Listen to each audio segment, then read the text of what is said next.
mas sua voz tremia. Ele próprio começava a ver. Por trás de Raimundo, formava-se um cortejo.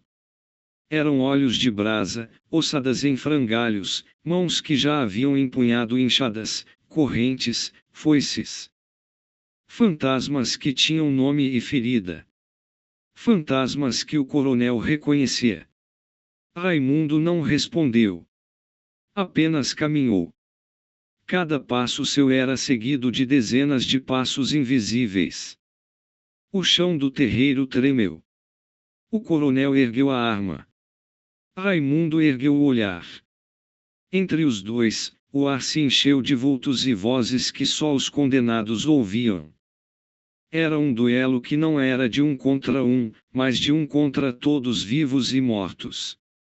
E quando o dedo do coronel apertou o gatilho e Raimundo deu o passo derradeiro, o mundo pareceu prender a respiração. O estalo ecoou como trovão. A pólvora queimou rápido, cuspindo fogo da boca da espingarda. O coronel, firme como um touro acuado, tinha certeza de que o tiro atravessaria Raimundo de ponta a ponta. Mas os mortos não deixaram. O estampido saiu, a fumaça subiu, o projétil voou.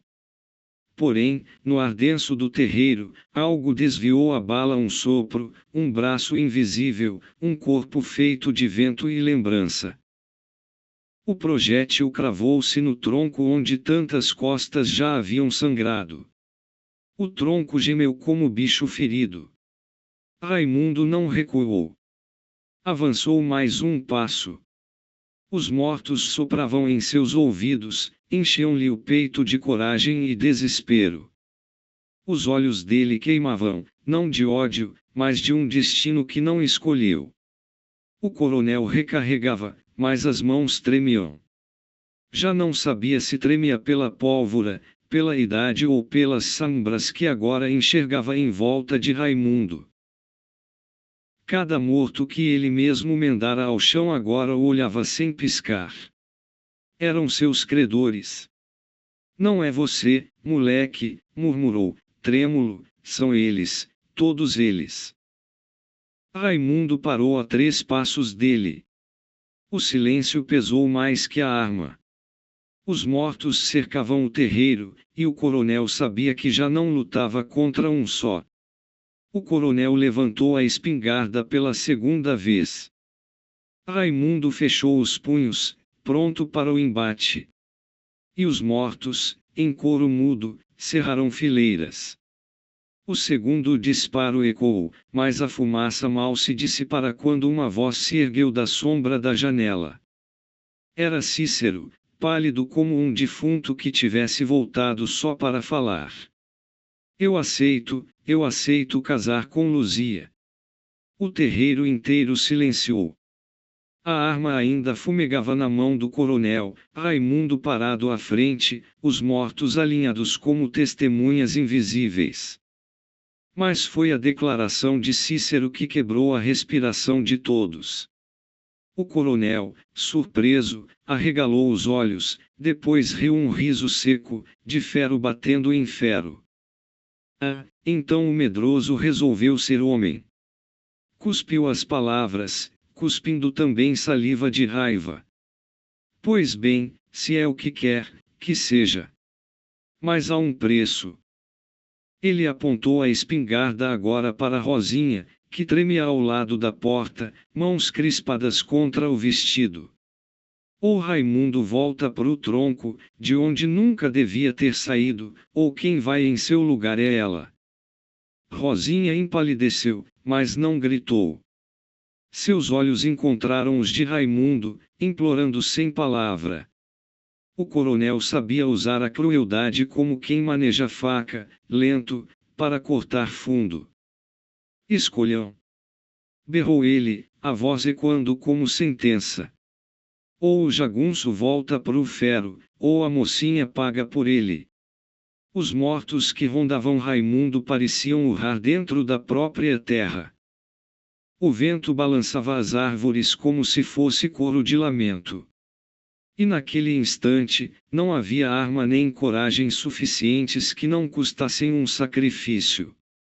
O chão do terreiro parecia tremer, prenunciando que o próximo passo decidiria quem ficaria vivo e quem ficaria acorrentado para sempre, no tronco ou na morte. Ficou suspenso no silêncio, como se até as corujas no beiral tivessem parado de piar. A espingarda do coronel fumegava, apontada ora para Raimundo, ora para Rosinha, como se o destino de ambos coubesse no cano negro daquela arma. Foi então que Rosinha deu um passo à frente. Seus pés descalços arranharam a poeira. Dura, mas sua voz, trêmula, saiu clara: "Se é a mim que o senhor quer no tronco, coronel. Que seja. Eu mesma vou. Não é a primeira vez que vou." O velho arregalou os olhos, surpreso com a ousadia. Raimundo estremeceu. "Não, minha mãe!" gritou ele, com o peito aberto em desespero. "Não vou deixar que lhe façam isso." "Mas eu vou", respondeu ela, firme, mesmo com os olhos marejados. "Melhor eu do que você, Raimundo. Se for preciso carregar essas correntes, eu carrego. O que eu não vou é ficar olhando o meu filho ser moído até a morte, como um bicho." As palavras dela cortaram o ar como lâmina. O coronel sorriu, satisfeito, como quem atiça um cão com o cheiro de carne. "Ora, ora, a menina é valente. Mas quem decide não é você, mocinha. É ele." E com o cano da espingarda fez menção a Raimundo. "O jagunço que os me enfrentar." O coração de Raimundo ardia. Os mortos que o acompanhavam pareciam urrar em seu ouvido, pedindo sangue, pedindo justiça. Mas diante dele, estavam Rosinha, que se oferecia em sacrifício, e o coronel, que feria mais com palavras do que com a arma.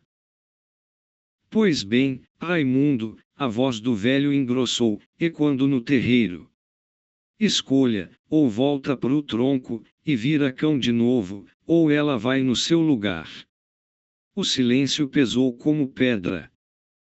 O suor escorria pela testa de Raimundo, os olhos marejados de Rosinha suplicavam que ele aceitasse. Até Cícero, pálido à janela, parecia um fantasma sem voz. Foi quando o coronel abaixou a espingarda e riu um riso amargo, cuspindo a terceira opção como veneno.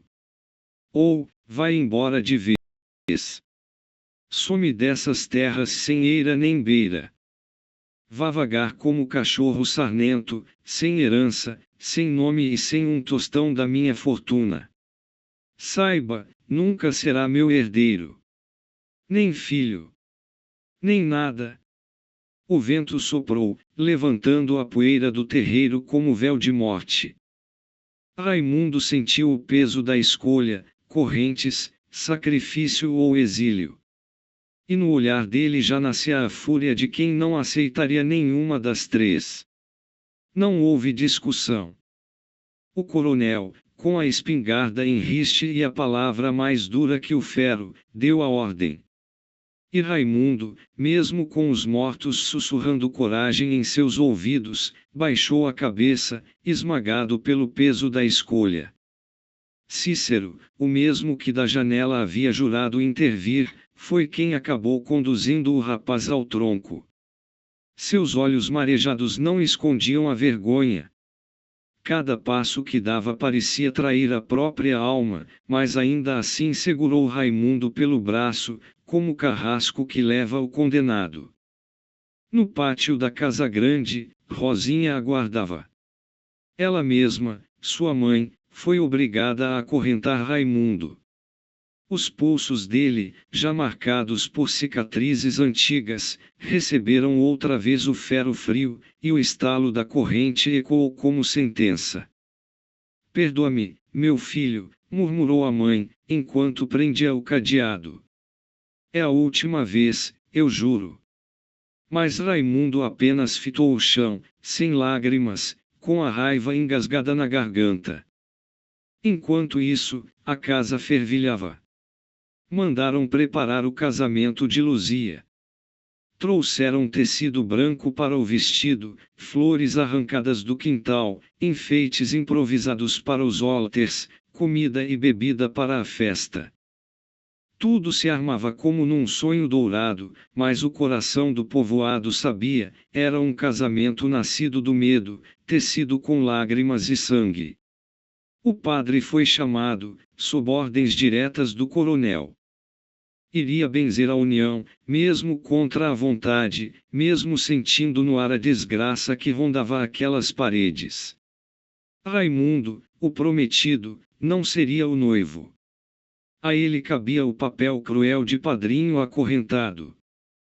Assistiria ao enlace como testemunha muda, sentado à margem da própria vida. Libertariam-no apenas depois da lua de mel, como se o ferro fosse garantia de obediência, como se as correntes pudessem calar o clamor dos mortos que já se agitavam na noite. Ao longe, o vento carregava o presságio, naquela festa, não haveria apenas música e vinho. Haveria sangue, sombra e a fúria dos que já partiram, mas nunca descansarão. O sino da capela soava grave, como se cada badalada fosse um lamento. A casa grande se transformara em salão de festa, mesas fartas, panelas fumegando, vestidos alvos de lenda, risos que soavam forçados. Mas por trás de cada gargalhada havia um tremor, pois todos sabiam que aquilo não era festa, era farsa. Luzia surgiu da alcova vestida de branco, rosto pálido, mais cadáver que noiva. Caminhava como quem segue para o cadafalso. Ao lado, Cícero mantinha a postura ereta, fingindo ser o noivo altivo, mas no íntimo ardia em vergonha. Ele sabia que aceitara o pacto sujo do coronel. E no canto do salão, amarrado ao tronco como um boi marcado para o abate, estava Raimundo. O ferro mordia seus pulsos, o tronco rangia com cada movimento, e ainda assim seus olhos ardiam em desafio. Este é o dia que o Senhor fez, proclamou o padre, com a voz embargada, erguendo a cruz. Mas a frase morreu no ar, como se o céu se recusasse a ouvir. Rosinha, entre os convidados, escondia o rosto com o lenço, o pranto transbordando em silêncio. Cada palavra do rito era uma punhalada em sua carne. Vira-se obrigada a trancar o próprio filho, e agora via-o reduzido à testemunha de um enlace que deveria ser dele. O coronel, sentado na cadeira alta, fumava charuto como rei de feira. Seus olhos brilhavam de triunfo, como quem acreditava ter vencido todos. Mas então, no instante em que o padre disse as palavras do consentimento, o vento soprou forte, apagando as velas do altar. O salão mergulhou em sombra. E um sussurro percorreu o ar, vindo de canto nenhum e de todos ao mesmo tempo. Raimundo! O povo estremeceu. Alguns se benzeram, outros caíram de joelhos. O coronel apertou a arma contra o peito, nervoso, mas não recuou. É ilusão de bêbados, gritou. Mas o chão tremeu. As janelas bateram com violência. E das sombras, entre os cantos do teto e o sopro da noite, ergueram-se os mortos, figuras de vulto, rostos sem carne, mas com olhos cheios de memória. Eram gerações de injustiçados, homens e mulheres marcados pelo ferro do coronel, agora libertos para cobrar. Luzia gritou. Cícero recuou, lívido, vendo as aparições de alguns. O padre deixou cair o livro. E Raimundo, mesmo preso, sorriu pela primeira vez em muito tempo. Porque entendia, aquela não seria uma noite de núpcias, mas de acerto. coronel, a voz dos mortos ecoou, grave, múltipla, uma multidão no mesmo som, mas somente ouviu e somente Raimundo viu e ouviu, tua hora chegou. O velho ergueu-se, furioso, apontando a espingarda. Pois venham. Nem vivo nem morto me tomarão. E foi assim que a festa virou batalha, e o casamento se transformou em juízo. O duelo se armava, de um lado, o coronel com sua pólvora e orgulho, do outro, Raimundo, acorrentado mas amparado pelos mortos, que já pesavam mais que chumbo. A cena congelou nesse instante, como se o próprio tempo contivesse a respiração. O embate seria inevitável. A festa que deveria ser de pompa e prestígio se transformou em assombro.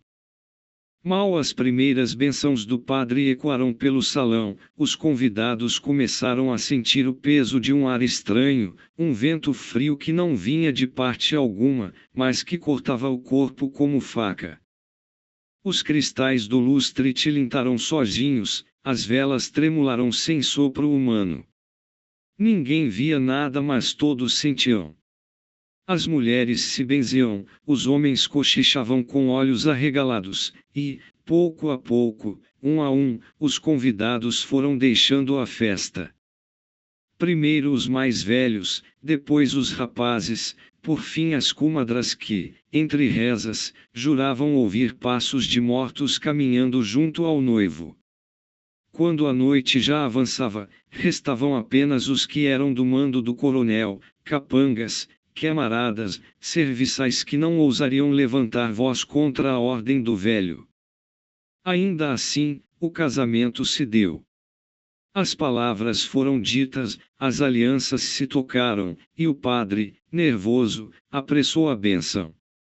O coronel, de braços cruzados, observava tudo com o olhar duro de quem carregava o peso de um destino traçado.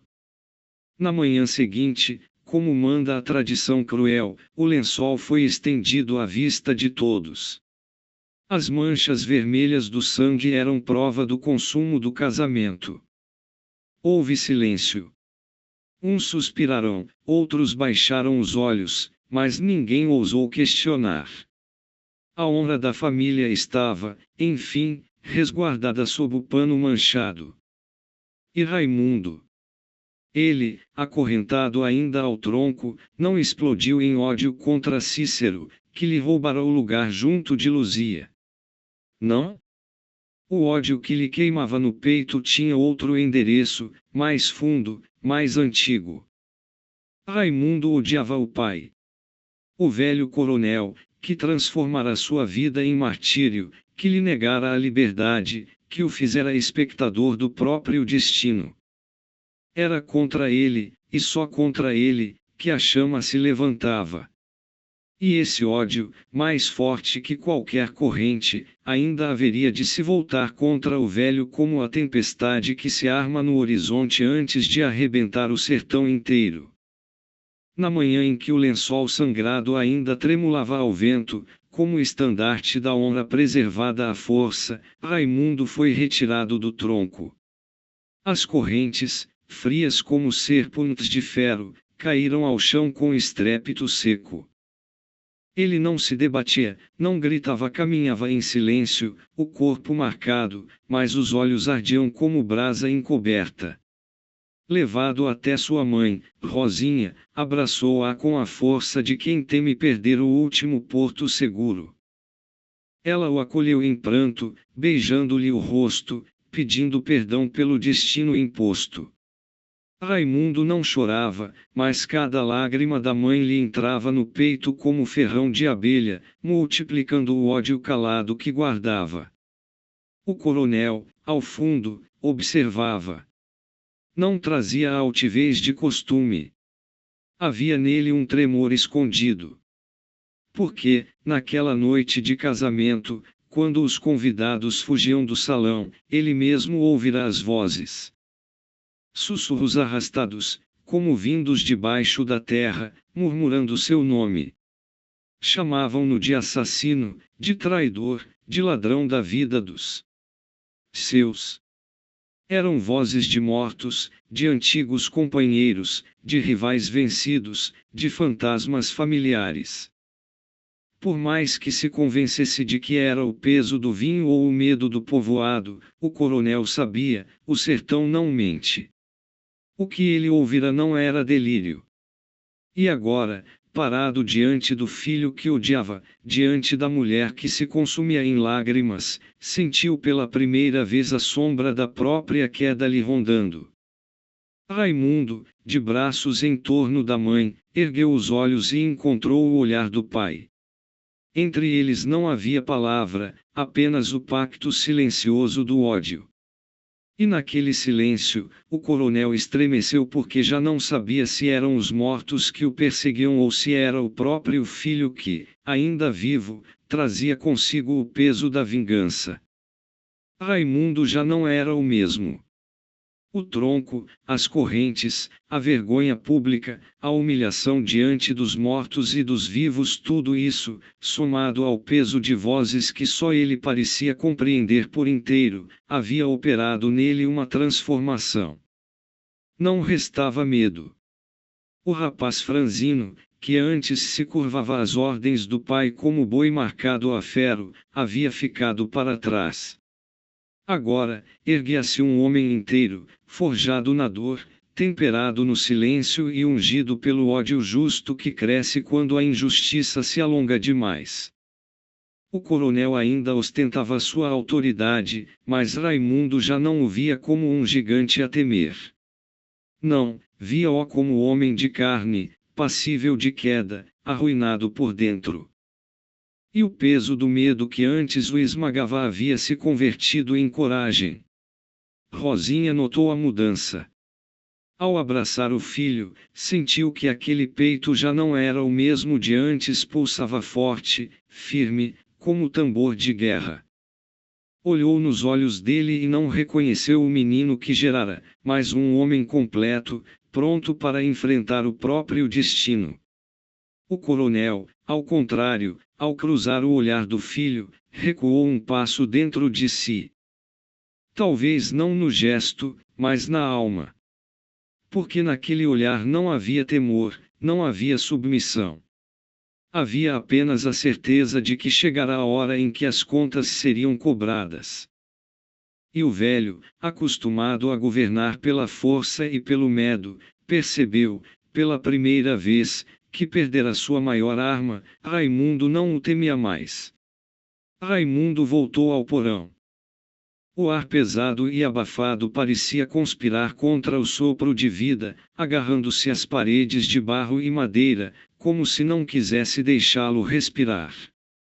Conhecia de cor aquele cheiro de poeira velha, de madeira carcomida pelo tempo e de ferrugem entranhada, mas agora o lugar já não era o mesmo. Algo se movia nas sombras, não um bicho, não o vento, mas um chamado. Era o passado, vivo e insistente, que respirava preso entre as tábuas do chão, esperando por ele. Esperando respostas. Sobre a mesa gasta, a fotografia permanecia como guardiã silenciosa. Porém, aos olhos de Raimundo, já não era lembrança, era presença. Genoveva estava ali. O rosto imóvel parecia querer se desprender do papel, como se a boca fechada se preparasse para articular palavra.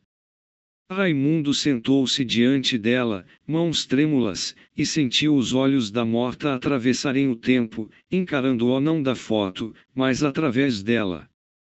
Fechou os olhos, e a voz voltou, a mesma que o chamara do rio, suave como reza, firme como sentença, mas não era Genoveva. Raimundo, tu não és só um filho da terra. Tu és o elo perdido. E os mortos estão à tua espera. Um frio percorreu-lhe a espinha, mas não era medo. Era destino. Ele sabia, não podia mais fugir. O corpo se ergueu como que puxado por forças maiores, e os passos se moveram firmes, ainda que o coração rebombasse. O porão encheu-se de murmúrios, como vento em cemitério, vozes de outrora misturadas ao presente. Raimundo já não era apenas o filho de Rosinha, era o guardador de memórias, o mensageiro entre mundos. Entrou na casa grande como quem entra num túmulo vivo.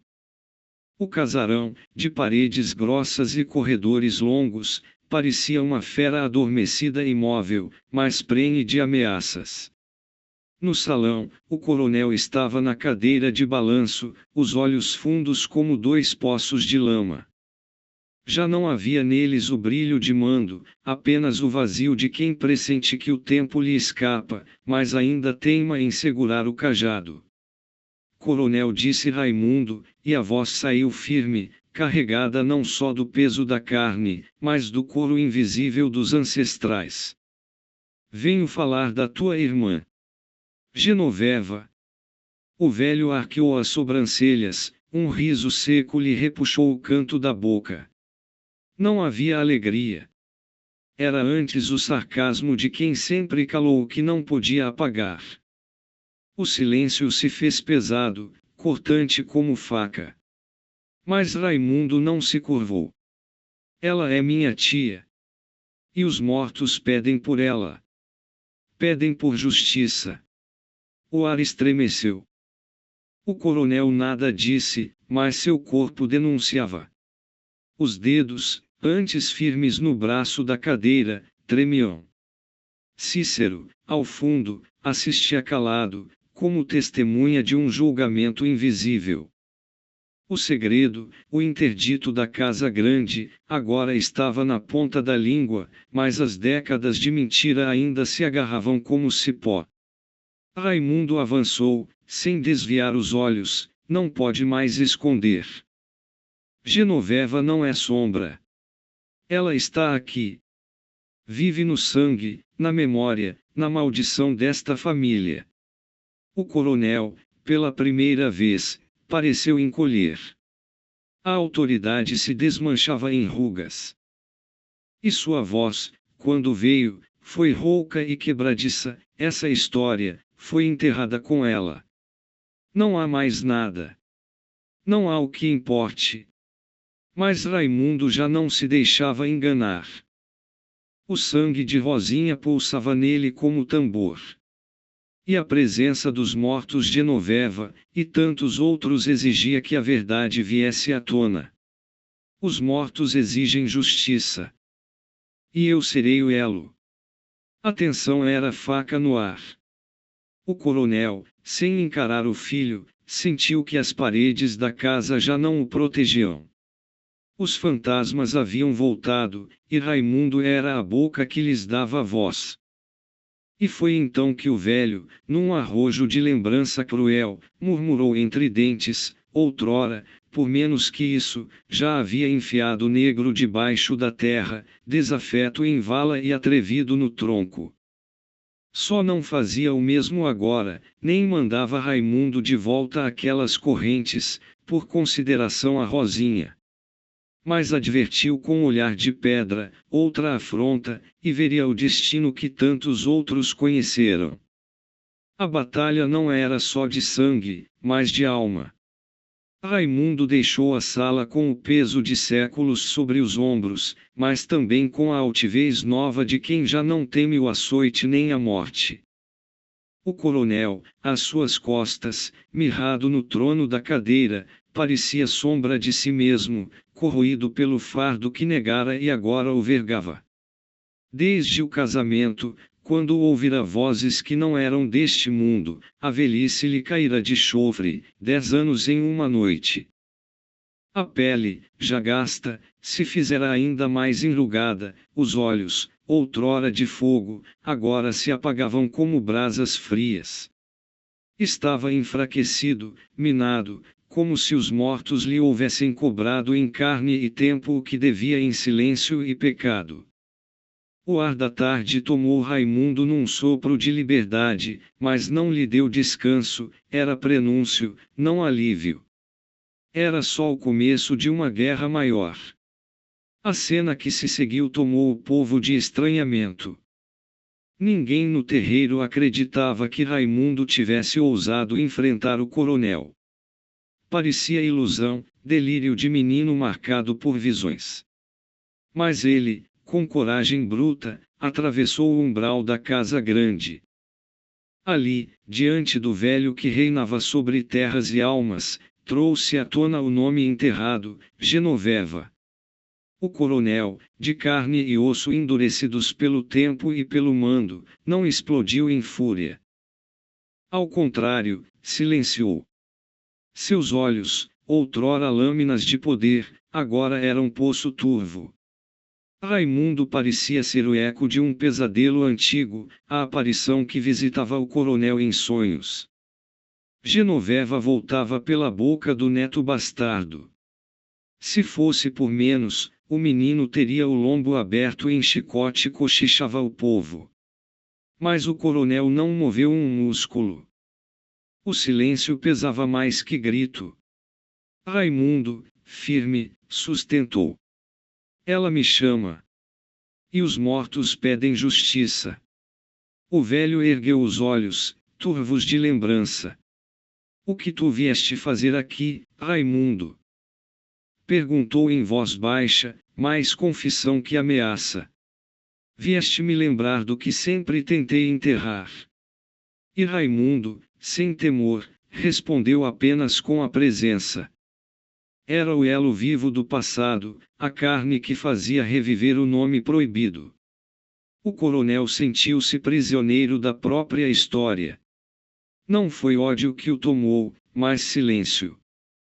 Um silêncio de pedra, como se reconhecesse a derrota. O povo, que assistira de longe ao embate, não compreendia. Parecia delírio coletivo, véu de sonho estendido sobre o engenho. Mas Raimundo sabia, a semente fora lançada. A palavra dita não voltaria ao escuro. O coronel, diminuído em sua cadeira, fitava o vazio. Já não era senhor, mas sombra. E Raimundo saiu dali com o peso da terra nos ombros, certo de que a guerra começara não com armas, mas com memória. Pois os mortos, em sua justiça, haviam encontrado no filho de Rosinha o seu mensageiro. Enquanto o silêncio pairava pesado no ar, como um véu impenetrável, uma lágrima rolou lentamente do rosto de Raimundo. Não era raiva, não era vingança, era peso ancestral, eco de saudade e dor. A lágrima caiu na terra seca do terreiro, misturando-se à poeira como se fosse semente regada pelo passado. E então, outra lágrima, inesperada, escorreu do rosto do coronel. O homem inflexível, senhor de tantas vidas, agora parecia quebrado. Aquele filete de água perdido na barba grisalha carregava anos de omissão e poder. Pela primeira vez, Raimundo o viu humano, frágil diante do tempo que não perdoa. O instante não era só confronto de pai e filho, era revelação mútua. Raimundo percebeu que enfrentava não um inimigo, mas um homem aprisionado pelo próprio passado. O coronel, curvado pelo peso de suas culpas, confessava no silêncio o que jamais dissera: sua vida fora construída sobre feridas abertas. As lágrimas, tão diferentes entre si, entrelaçaram-se invisíveis no chão. Raimundo, filho de Rosinha, e o coronel, senhor de terras, unidos não pelo ódio, mas pelo reconhecimento daquilo que a vida lhes roubara. A verdade já não podia ser apagada. O coronel murmurou, quase em confissão. Não te entendo, Raimundo. Tu vieste me lembrar do que sempre tentei esquecer. Raimundo sustentou o olhar, firme. A imagem do velho chorando era como a cicatriz última de uma história que o sertão não deixaria morrer. Ele sabia, não estava ali para perdoar, mas para viver a verdade. E a terra, testemunha muda, parecia aguardar para digerir aquele momento. quando a última lágrima tocou o solo, ambos estavam irremediavelmente unidos por um destino que não controlavam mais. A dor fora compartilhada. Com ela, talvez, o princípio de um novo tempo. Aquela lágrima, nascida dos olhos duros do coronel, não era só uma gota d'água salgada, era a quebra de um império de silêncio, um gesto que derrubava muralhas levantadas com ferro, fúria e conveniência. Raimundo viu, e por dentro sentiu-se pequeno diante daquela visão. Não era vitória. Não era vingança. Era um homem velho sendo engolido pelo passado que ele mesmo tentou enterrar. Por um instante, Raimundo viu o coronel não como o monstro que carregara nos ombros desde menino, mas como um filho amarrado ao pai que teve, como um corpo que também apanhou, que também foi moldado pela brutalidade de gerações. Viu um homem que não aprendeu a amar, apenas a manter, mandar, calar. Agora, ali, diante do filho que ele nunca reconheceu, a lágrima era o único gesto possível. O coronel passou a mão pelo rosto sem pressa, como quem não escondia a vergonha, mas acariciava a lembrança do que um dia poderia ter sido. Os dedos, inchados pelo tempo, tocaram o bigode como quem procura uma palavra antiga, mas nada saiu da boca seca. Ele não tinha o que dizer. E não sabia como escutar. Raimundo engoliu o vazio na garganta e deu um passo. Só um. E aquilo, para o coronel, foi como se o menino tivesse invadido seus pensamentos.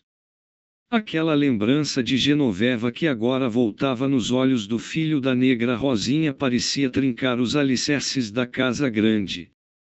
Por que só agora?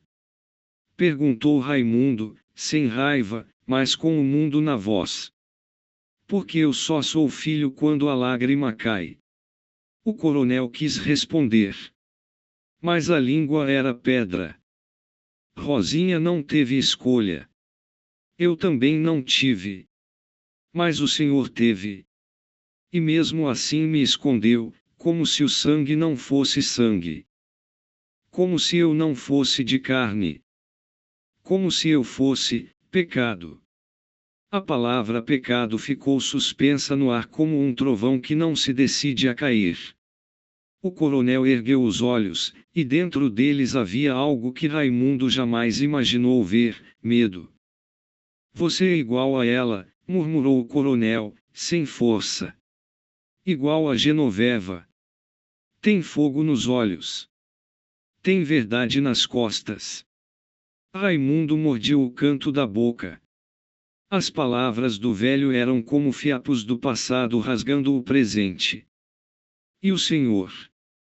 Disse ele, firme. Vai continuar fingindo que não viu. Que não sentiu. Ou vai deixar que o nome de Genoveva morra 2 vezes? Foi então que o velho baixou a cabeça. Seus ombros largos, temidos, orgulhosos desabaram como as telhas de uma casa velha depois da seca. Ele soltou um suspiro que era mais um soluço contido. Eu sonhei com ela, essa noite. Com Genoveva. E com meu pai. Eles estavam todos sentados à mesa.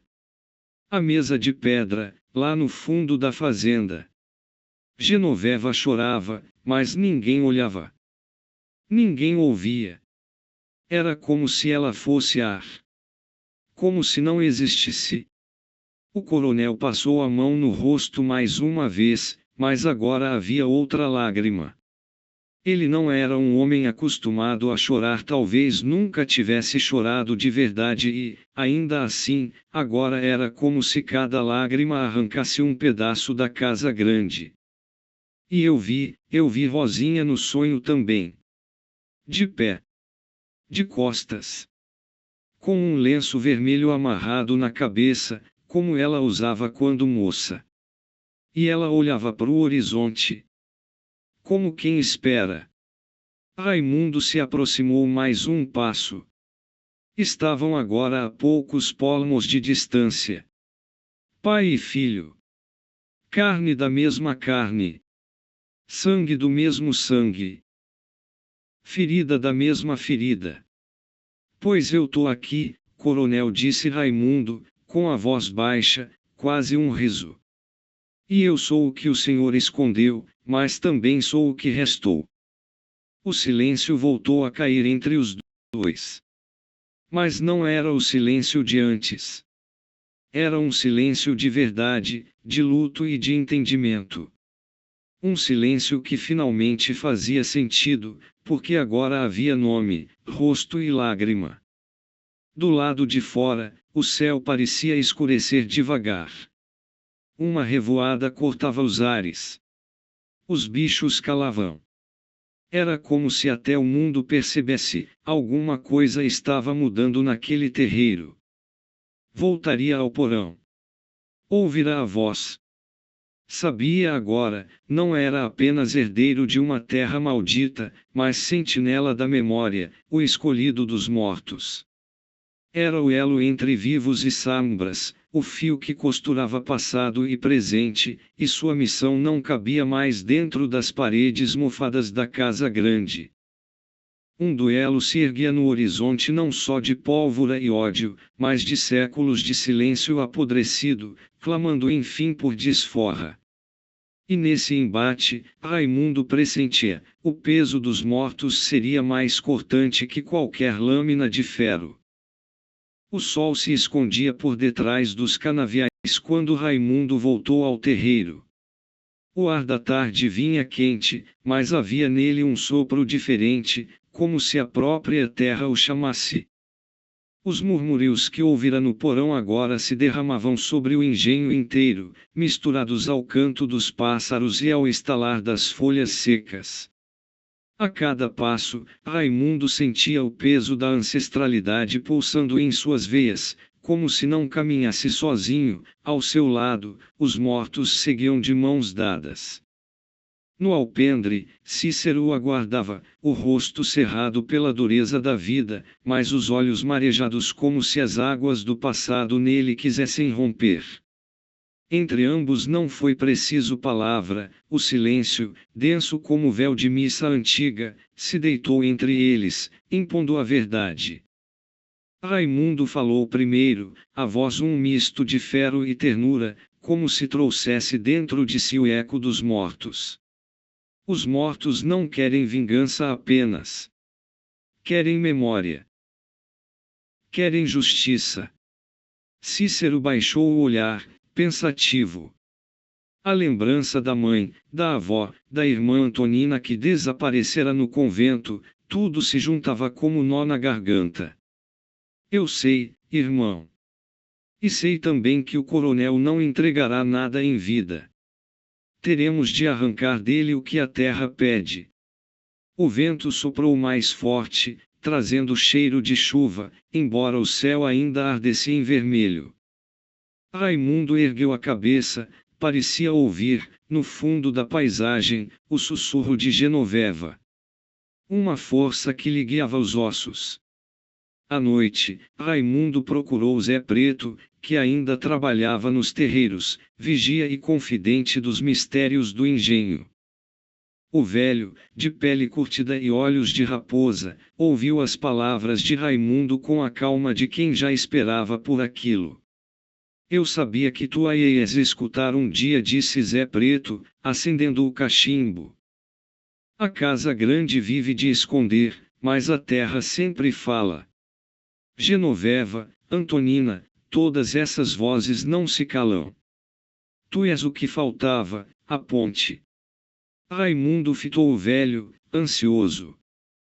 E o que faço com esse peso? Zé Preto tragou fundo, soltando a fumaça no ar noturno. Não é peso, menino. É destino. Os mortos querem ser lembrados. Mas para lembrar, às vezes, é preciso abrir ferida. E o coronel é a ferida maior. Quando Raimundo retornou ao quarto, não conseguiu dormir. A fotografia de Genoveva ardia em sua mente. Lá fora, o vento trouxe um trovão distante, e os cães começaram a latir como se pressentissem visita invisível. Ele fechou os olhos e ouviu novamente a voz suave. Raimundo, o tempo se cumpre. A justiça não é só tua, é de todos nós. Ergueu-se, firme, e foi até a janela. O céu estava coalhado de nuvens negras, e na linha do horizonte um clarão rubro anunciava tempestade. Sentiu-se tomado de uma certeza: a guerra contra o coronel não seria apenas de vivos. O sertão, os mortos, os rios e a memória inteira viriam em seu auxílio. E naquela noite, sob o peso dos séculos, Raimundo compreendeu que sua sina já não lhe pertencia, era a sina da terra, clamando em uníssono por libertação. Capítulo 4 Quando Terra fala. No outro dia, antes mesmo do sol abrir o olho por cima dos morros, Raimundo já estava de pé, sujo de noite, coração atiçado pela memória da cena com o coronel. A casa simples onde morava parecia menor, e o vento que entrava pelas frestas da porta trazia um cheiro antigo, o cheiro de terra revirada, de passado acordado. Genoveva e Antonina não estavam mais ali fazia tempo, mas Raimundo sentia como se elas tivessem deixado na madeira da cadeira e no barro do chão um restinho de si. Foi ali, diante do altar improvisado com uma vela torta e uma imagem de Santa Luzia, que ele acendeu a chama e falou em voz baixa. Mãe, hoje eu vou pisar na casa grande com o nome que o senhor dela nunca me deu. Do outro lado do terreiro, a casa do coronel era ainda sombra. Mas dentro, o velho não dormia. Sentado na beira da cama, com a espingarda encostada no criado mudo e a cuia de café já fria, ele revia as imagens do sonho como se fossem páginas de um livro que ninguém ensinou a ler. A voz de Genoveva ainda sussurrava. Deixa a terra falar, seu bruto. Deixa ela cuspir os nomes que você enterrou. Foi assim que, naquela manhã, Raimundo cruzou o terreiro com os pés firmes e o rosto limpo. Os casebres abriram portas, olhos se espiaram pelas brechas, e um menino gritou lá do alto da pedra.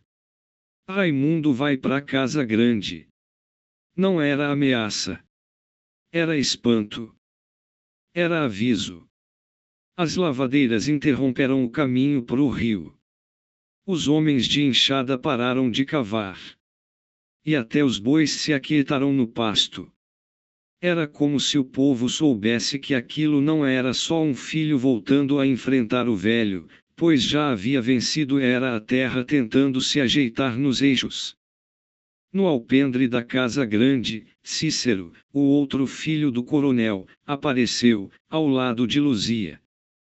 Camisa de linho, olhar de dúvida.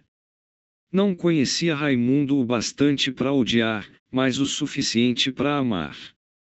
Mas sabia, no fundo, que algo maior que os dois estava se mexendo. Ele vai te escutar? Perguntou, sem ironia. Se não escutar, vai ter que sentir, respondeu Raimundo. A porta se abriu antes que qualquer um batesse.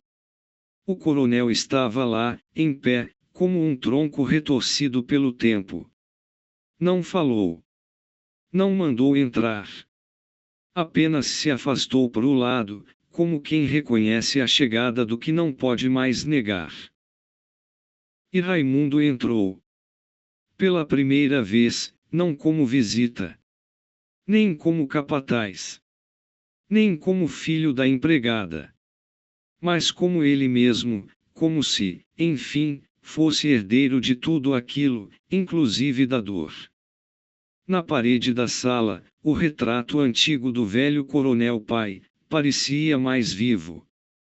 A moldura trincada deixava escapar um fiapo de tempo, como se a própria alma dele estivesse ali, vendo tudo. A terra tá falando, coronel, disse Raimundo, com calma. E o senhor vai ter que escutar. O velho assentiu com os olhos. Pela primeira vez, as pedras da casa grande pareciam tremer. A madeira rangeu sob os pés de Raimundo como se a casa grande protestasse sua entrada. Era um rangido antigo, carregado de lembranças não ditas, de passos que por gerações calaram vozes como a dele. Raimundo não se intimidou. Olhou em volta, e era como se cada móvel sussurrasse um pedaço de história. O couro da poltrona marcada pelas noites solitárias do coronel, a mesa de jacarandá onde nunca se sentou para comer com Rosinha ao lado, o relógio de parede que batia como um coração endurecido.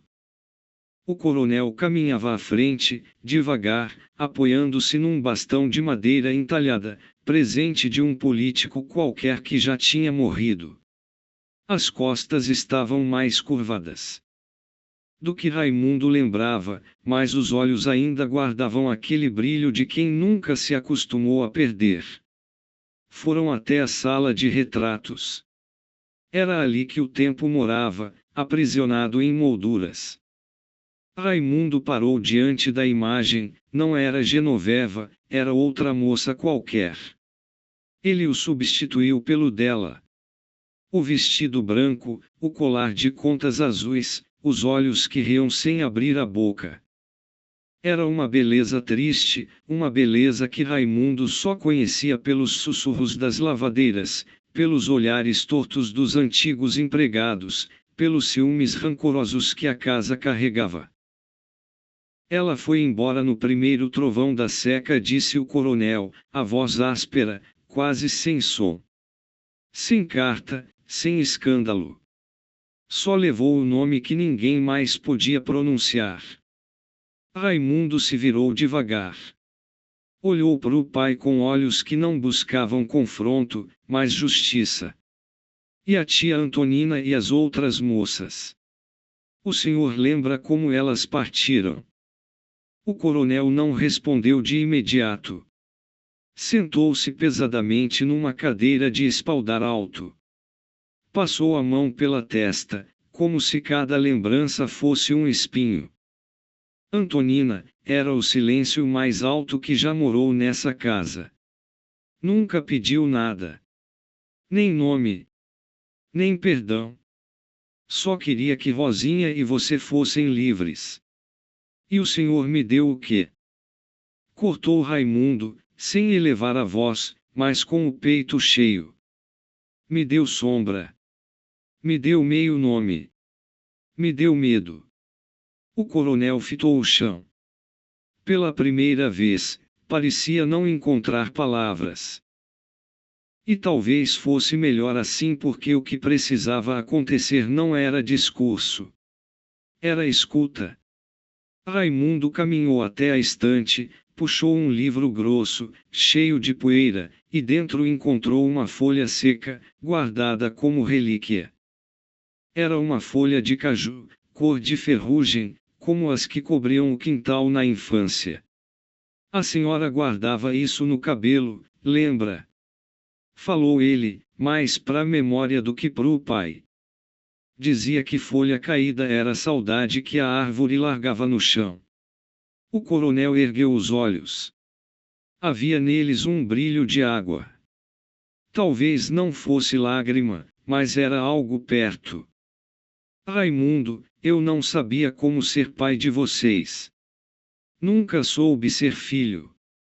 O que eu dei foi o que recebi. Então, hoje, quebra isso.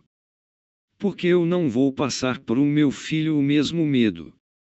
O senhor me tirou o amor e entregou meu irmão como quem tira bezerro desmamado. Somente pelo prazer de me ferir. Minhas costas ainda ardem. O coronel enrijeceu o rosto. E então, quase sem perceber, fez um gesto pequeno, tímido, mas enorme, levantou a mão, deixando uma ferida visível. Estendeu-a para o filho, como quem oferece a metade que faltava. Raimundo hesitou. Mas depois, como quem decide por fim dar descanso às feridas, apertou aquela mão. Não era abraço. Não era perdão.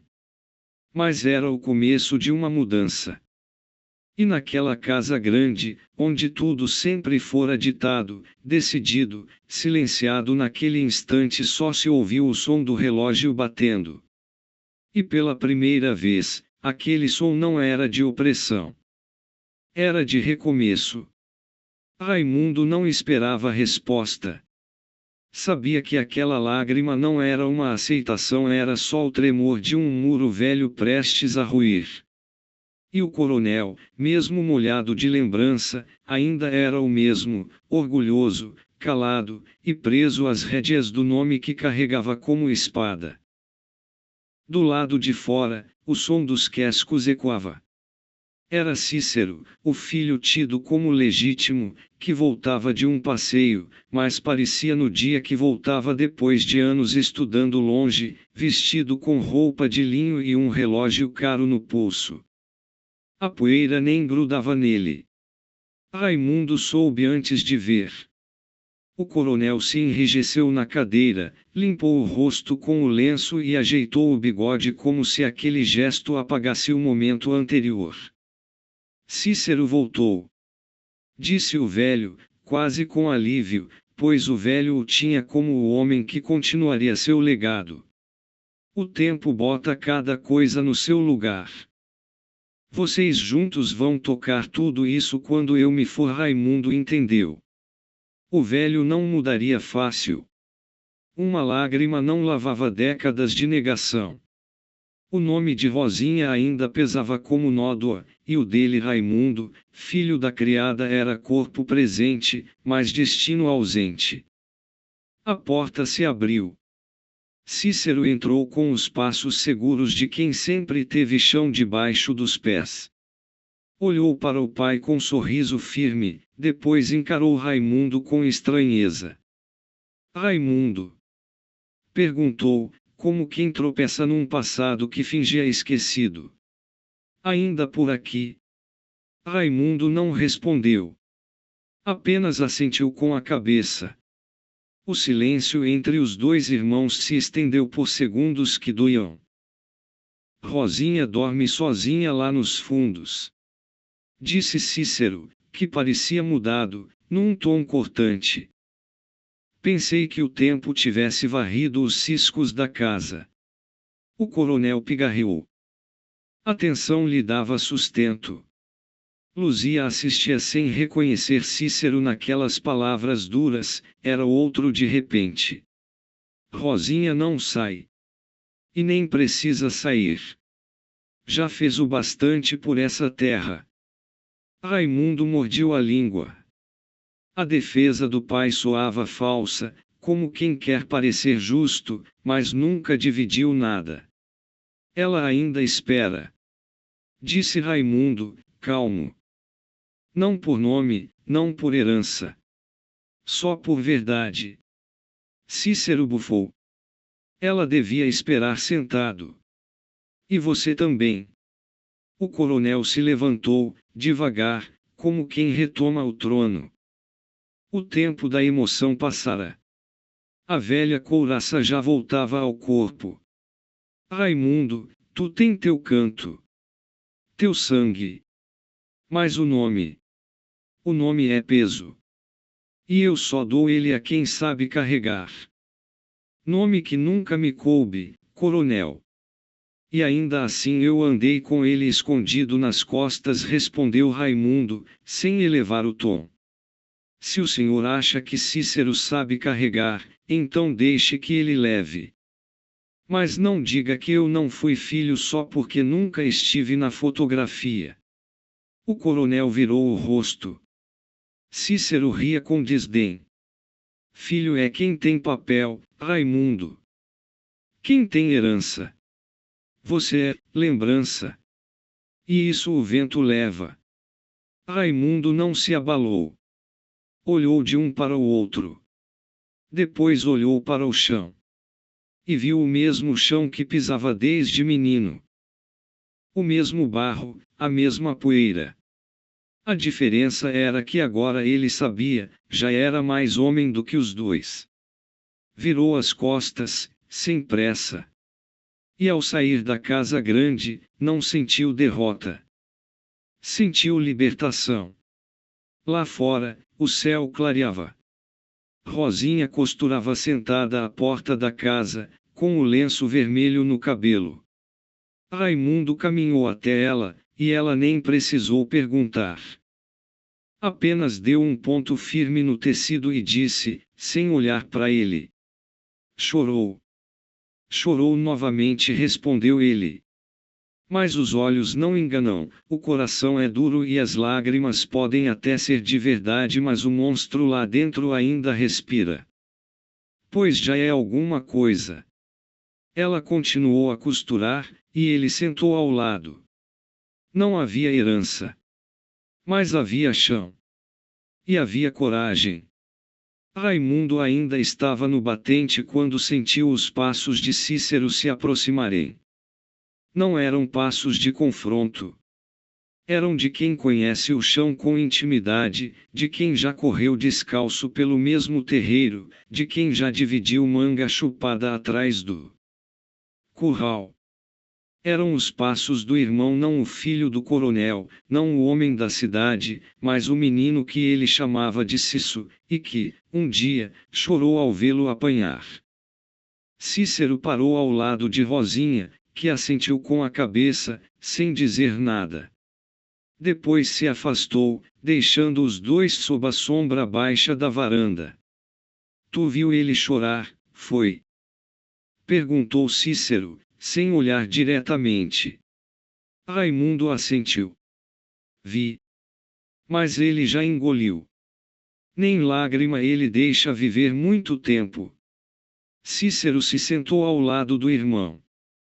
Ficaram os dois calados, como quem ouve o passado rufar nos galhos das árvores.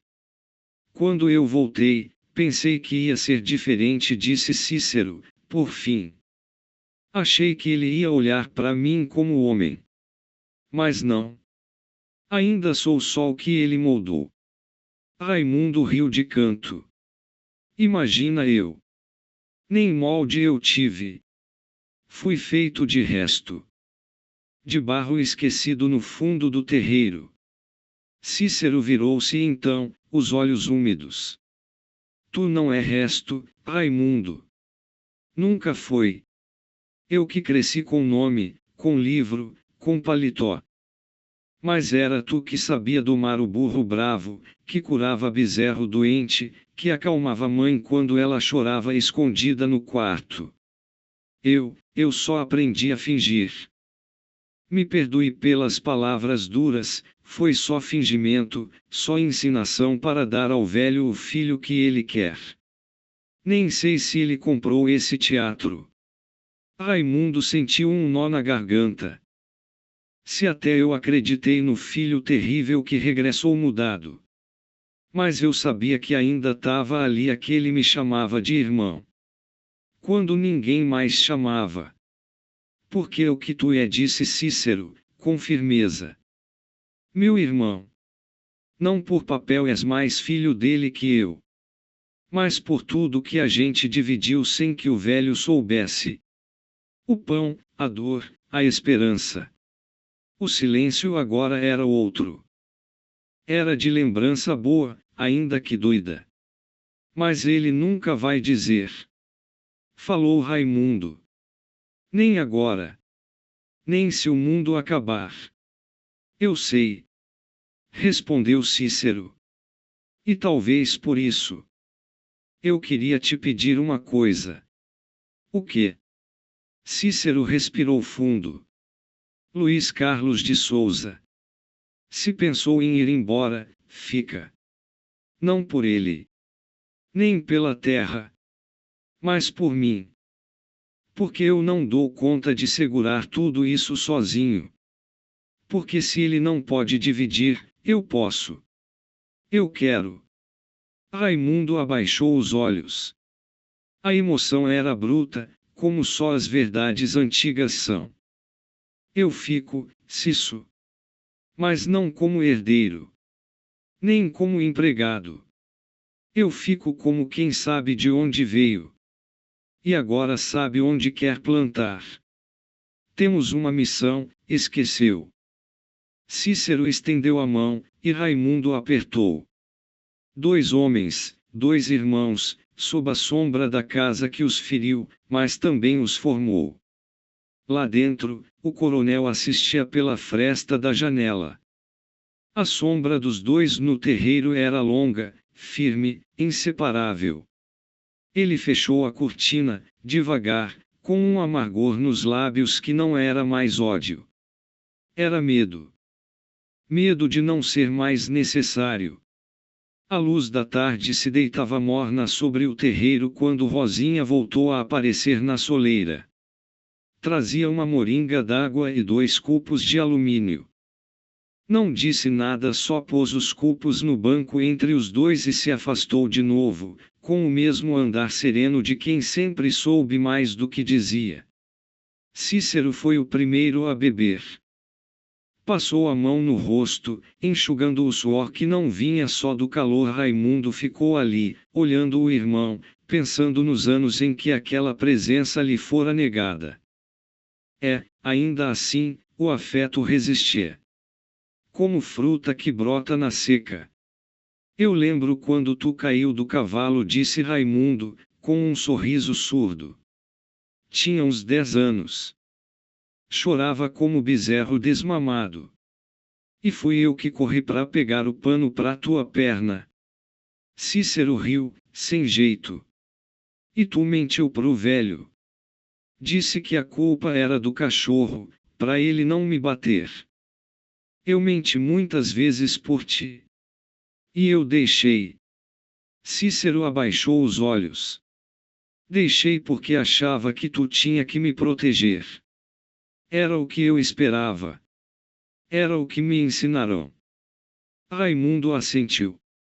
A cicatriz que ambos carregavam era a mesma, só mudava de forma. Um tinha os joelhos ralados, o outro tinha o peito costurado de silêncios. E hoje?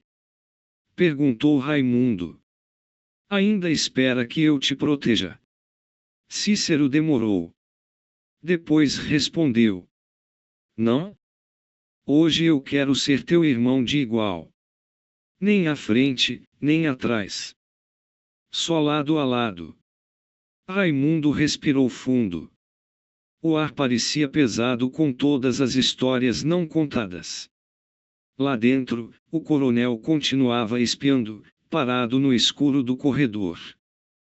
Seus olhos já não viam como antes, mas enxergavam mais. A cena que se desenrolava na varanda era um retrato que ele jamais quis pintar: 2 filhos, 2 mundos, e ele no meio, ausente por escolha. Rosinha, ao fundo, escutava também. O avental limpo, o rosto cansado. Ela sabia que o coronel estava por trás da cortina.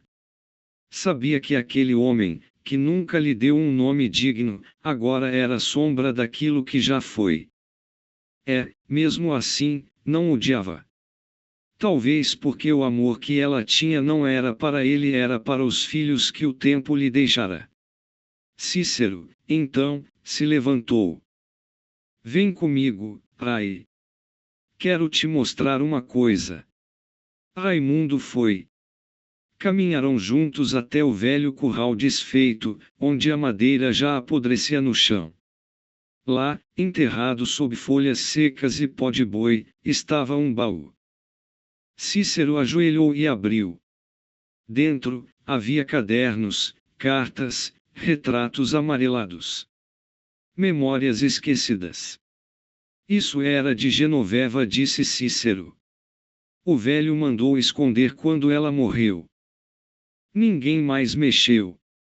Encontrei com Luzia na alcova onde ela foi trancada. Raimundo se abaixou.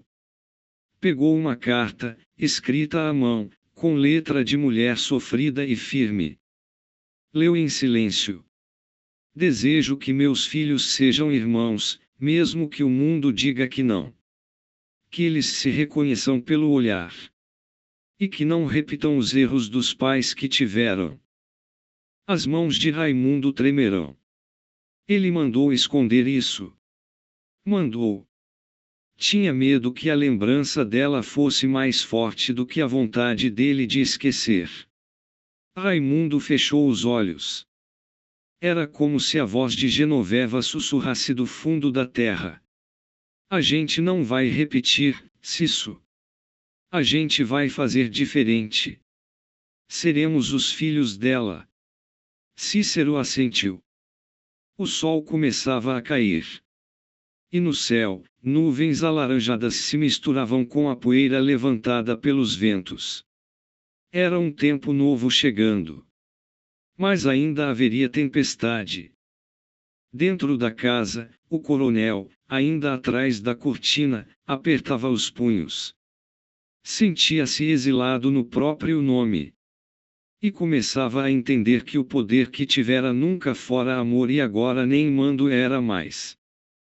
Ali mesmo, com os joelhos fincados no chão de poeira, Raimundo sentiu a terra pulsar sob seus pés. A carta de Genoveva tremia entre os dedos como se o papel ainda respirasse saudade. O cheiro do baú, de madeira velha e tempo encardido, trouxe à boca.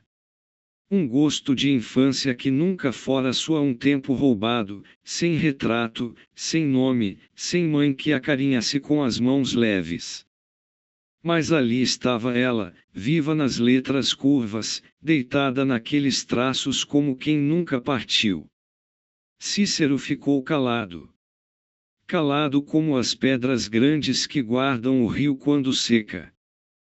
A brisa soprou com gosto de fim de tarde, trazendo consigo o canto cortado de um galo distante e o ressoar de um sino lá da capela velha sem missa, sem padre, mas com memória. Tu acha que ela sabia? Murmurou Raimundo, ainda de olhos baixos. Sabia? Cícero não hesitou. Ela sabia? Rosinha contou. Raimundo fechou os olhos. E uma lágrima salgada desceu, misturando-se com a poeira. Não era tristeza. Era como se o mundo, por um momento, tivesse dado volta em si mesmo e voltado para o lugar certo. E o coronel? Perguntou, sem olhar. Ele leu essa carta. Leu. E rasgou. Mas Rosinha achou os pedaços e costurou de volta. Ponto por ponto. Letra por letra. Igual costura de véu de noiva. A mão dela é santa. Raimundo ficou em silêncio. E foi então que ele entendeu, a mãe dele tinha sido costureira de palavras, também feiticeira de lembranças. Guardiã do que não se podia dizer alto. Lá em cima, na varanda, Rosinha encostava na parede branca da casa grande, olhando os dois filhos, um de sangue e outro de coração. O sol batia no rosto dela, e os cabelos, agora embranquecidos, brilhavam como renda fina. Não sorria. Mas os olhos, aqueles olhos fundos como poço antigo, guardavam uma paz miúda, teimosa, parecida com perdão. E atrás da cortina, o coronel. Um vulto dentro da própria história. Um homem que já fora trovão e agora se via sombra. Ouvia os passos, as falas, os silêncios e cada um era um prego nas tábuas do seu reinado morto. Quis sair. Quis dizer que aquilo era tudo engano, que Raimundo era só um bastardo, que Cícero era o único sangue legítimo. Mas a garganta não obedeceu. Porque no fundo, lá no âmago das veias, ele sabia.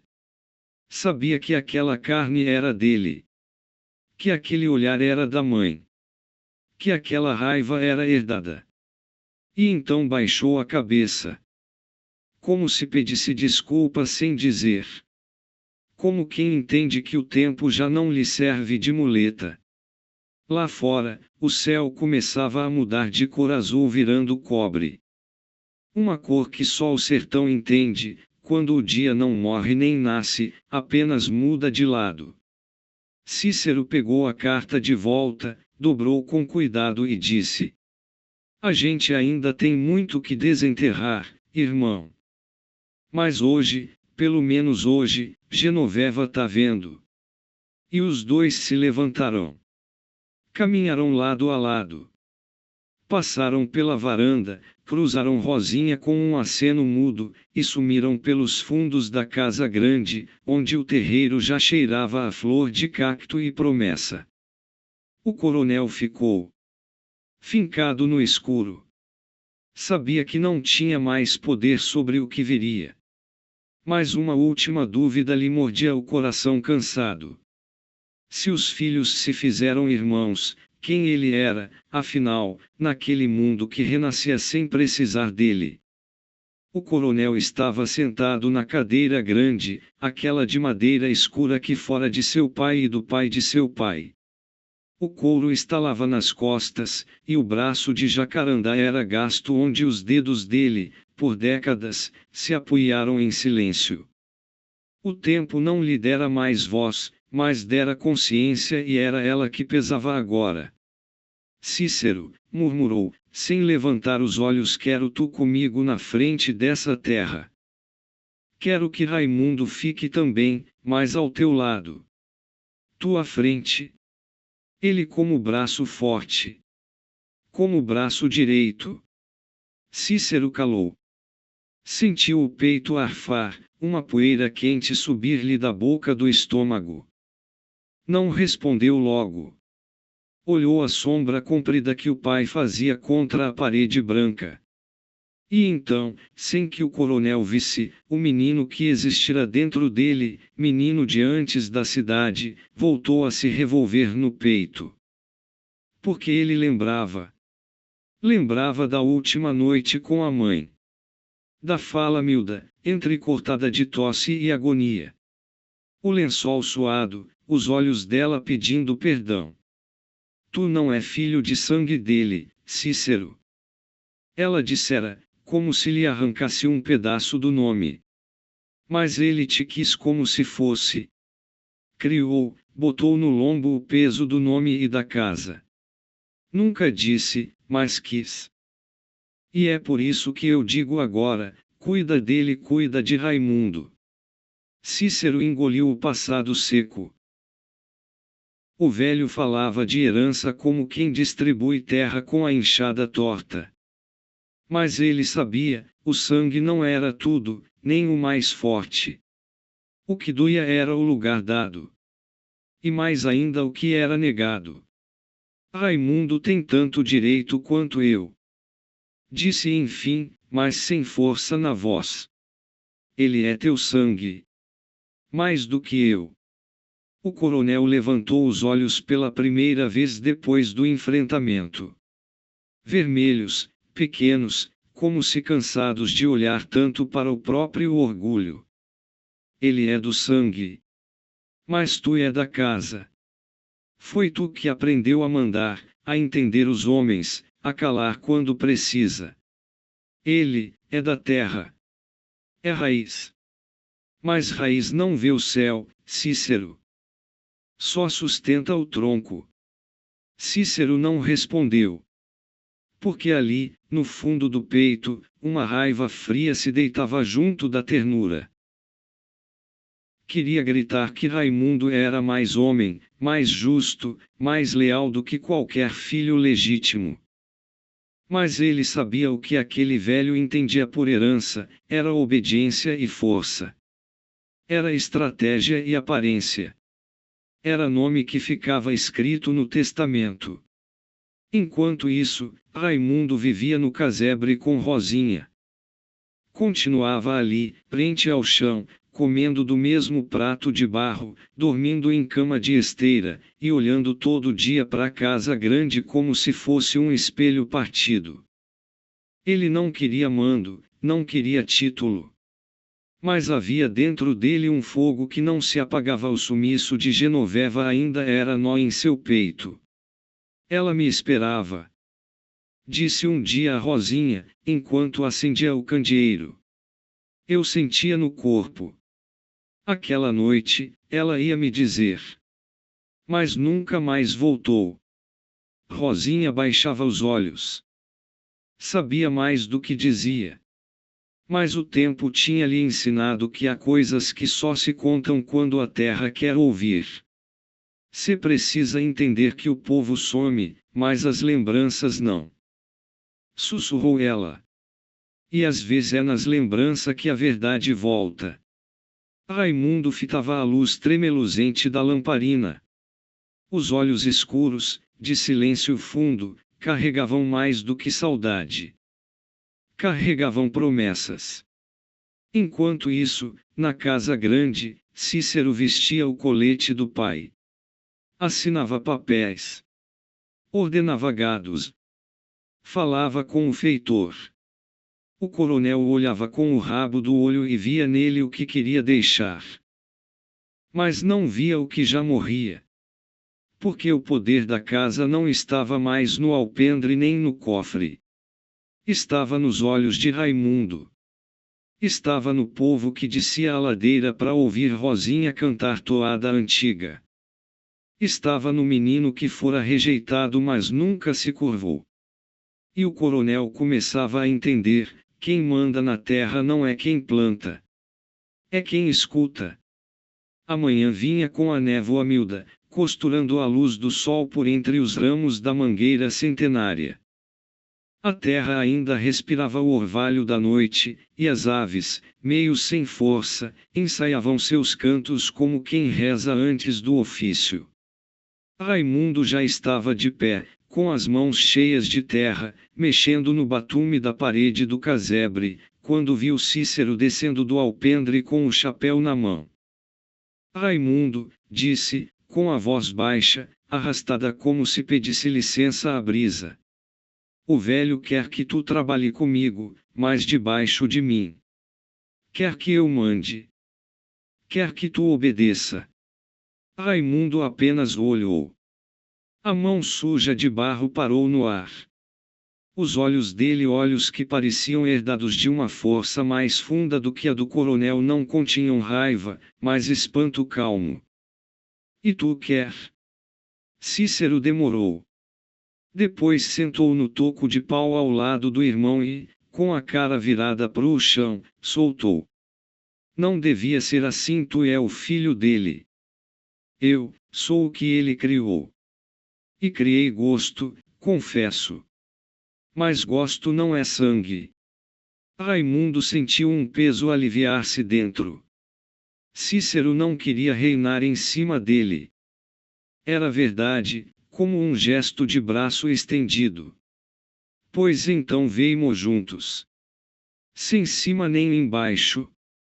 Um do lado do outro, disse Raimundo, com o barro ainda pingando da mão. Cícero sorriu pela primeira vez em dias. Aquele sorriso de menino que pescava piaba no açude, que dividia farinha e rapadura, que dormia junto quando chovia e Rosinha os cobria com o mesmo pano de saco. Mas havia um segredo que Raimundo não dividira ainda. Um rumor que lhe batia na cabeça desde o dia em que passara pela porta do quarto grande da casa. Era quase noite. O coronel dormia sua sesta tardia, com as pernas feridas cobertas por um lençol bordado de linho. A porta entreaberta, e Raimundo, a levar uma muda de roupa lavada pela própria Rosinha, escutara um estalo metálico, fundo, escondido. Olhou com cuidado e viu. Atrás da estante, que estava levemente afastada da parede, havia um contorno estranho, uma fresta que não era da casa. Raimundo voltou depois, sozinho, na calada da madrugada, com os passos leves de quem sabe andar no mato sem assustar o silêncio. E então, pela luz da vela, ele viu o que ninguém parecia saber: uma porta pequena, de ferro velho, com dobradiças quase invisíveis, embutida no reboco da parede do quarto. Ali dentro, sabia ele por instinto, havia algo guardado. Não era dinheiro só. Não era arma. Era passado. Mãe, sussurrou ele ao voltar ao casebre naquela noite, que é que o velho guarda lá dentro? Rosinha fechou a porta, como quem fecha o tempo. Sentou na beira da cama e baixou os olhos. Tem coisa que o coronel enterrou sem nunca ter matado. E cofre, meu filho, às vezes não guarda ouro. Guarda é pecado. Raimundo não respondeu. Só olhou a chama da lamparina tremendo no escuro. Dentro dele, uma voz antiga dizia que ali morava o sumiço de Genoveva, o segredo do velho e, talvez, o destino dos dois irmãos. A manhã vinha com a névoa miúda, costurando a luz do sol por entre os ramos da mangueira centenária. A terra ainda respirava o orvalho da noite, e as aves, meio sem força, ensaiavam seus cantos como quem reza antes do ofício. Raimundo já estava de pé, com as mãos cheias de terra, mexendo no batume da parede do casebre, quando viu Cícero descendo do alpendre com o chapéu na mão. Raimundo, disse, com a voz baixa, arrastada como se pedisse licença à brisa. O velho quer que tu trabalhe comigo, mas debaixo de mim. Quer que eu mande. Quer que tu obedeça. Raimundo apenas olhou. A mão suja de barro parou no ar. Os olhos dele, olhos que pareciam herdados de uma força mais funda do que a do coronel, não continham raiva, mas espanto calmo. E tu quer? Cícero demorou. Depois sentou no toco de pau ao lado do irmão e, com a cara virada para o chão, soltou. Não devia ser assim, tu é o filho dele. Eu sou o que ele criou. E criei gosto, confesso. Mas gosto não é sangue. Raimundo sentiu um peso aliviar-se dentro. Cícero não queria reinar em cima dele. Era verdade, como um gesto de braço estendido. Pois então veimo juntos. Sem cima nem embaixo. Um do lado do outro, disse Raimundo, com o barro ainda pingando da mão. Cícero sorriu pela primeira vez em dias. Aquele sorriso de menino que pescava piaba no açude, que dividia farinha e rapadura, que dormia junto quando chovia e Rosinha os cobria com o mesmo pano de saco. Mas havia um segredo que Raimundo não dividirá ainda. Um rumor que lhe batia na cabeça desde o dia em que passara pela porta do quarto grande da casa. Era quase noite. O coronel roncava a sesta tardia, as pernas cobertas por lençol de linho. A porta entreaberta, e Raimundo, levando uma muda de roupa lavada por Rosinha, escutou um estalo metálico, fundo, escondido. Olhou com cuidado.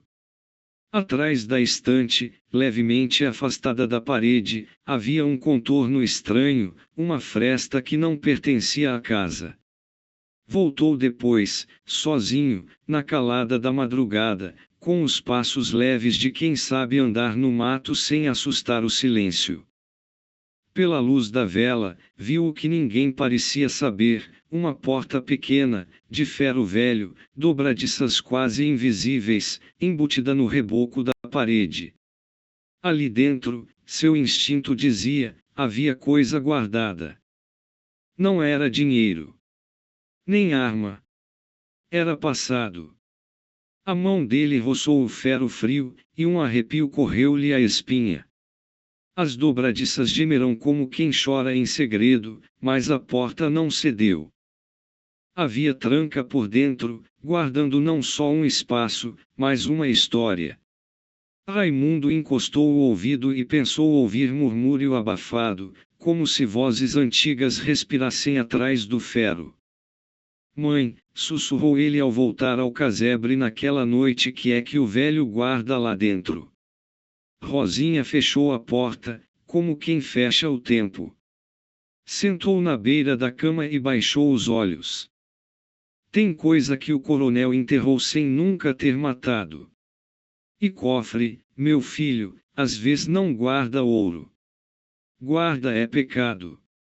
Raimundo não respondeu. Mirou a chama da lamparina tremendo no escuro. Dentro dele, uma voz antiga murmurava que ali dormia o sumiço de Genoveva, o segredo do velho e, talvez, o destino dele e de Cícero.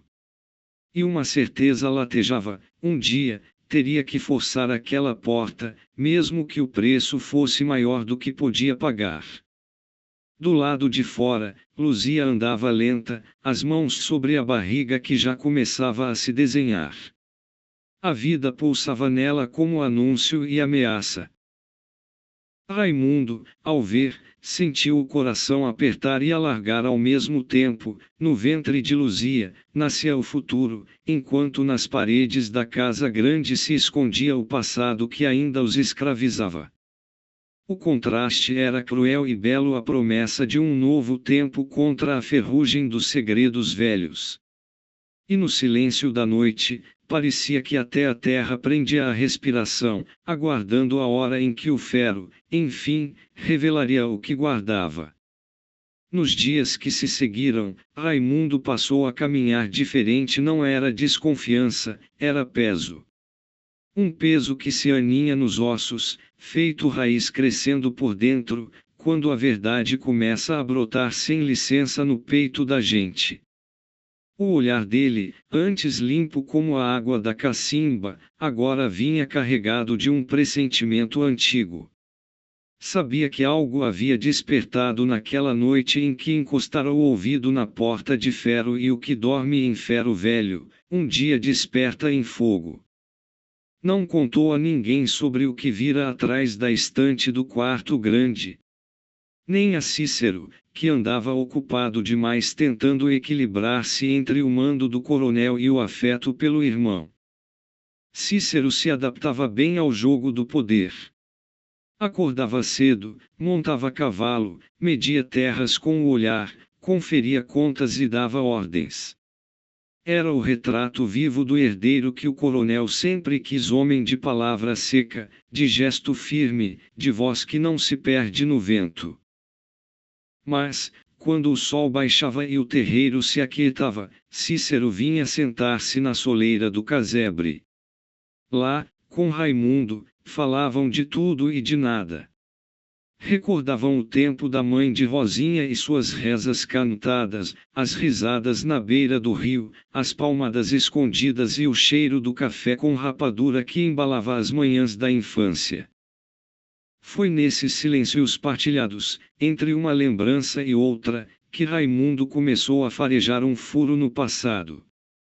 Havia algo no tom de voz do irmão, um tropeço leve quando falava da mãe, uma sombra nos olhos quando o nome do coronel era pronunciado. Era como se cada palavra guardasse o medo de uma verdade que, mais cedo ou mais tarde, viria à tona. Numa noite de vento parado e céu sem lua, depois de tomarem café preto com farinha seca, Cícero falou.